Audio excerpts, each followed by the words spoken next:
നിക്ഷേപത്തിലൂടെ ചോദ്യം ചെയ്യാനുള്ള ചോദനയെ തന്നെ ഇല്ലാതാക്കുന്ന ക്രിമിനൽ ബുദ്ധി ശൈലജ ടീച്ചർക്ക് നേരെ ആദ്യം മുതൽ പ്രയോഗിക്കപ്പെടുന്നുണ്ട്.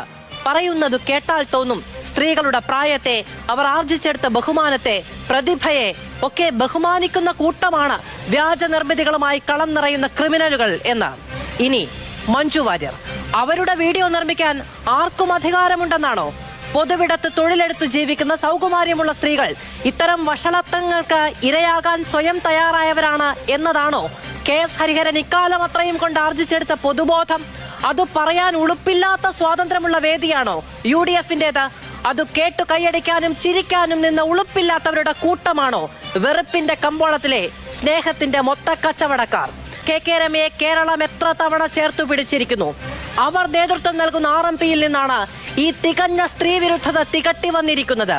ആ വേദിയിൽ ഒരാൾ, ഷാഫി പറമ്പിൽ ഉൾപ്പെടെ വമ്പന്മാർ കൊമ്പന്മാർ ആരെങ്കിലും ഒരാൾ തിരുത്തിന്റെ ഒരൊറ്റ വാക്കു പറഞ്ഞിരുന്നുവെങ്കിൽ ഇത് KS ഹരിഹരന്റെ നാക്കുപിട ഉണ്ടായില്ല എന്നതുകൊണ്ട് UDF-ന്റെ രാഷ്ട്രീയ ബോധ്യത്തിനേറ്റ തീരാ കളങ്കം ഖേദിച്ചാൽ തീരുമോ?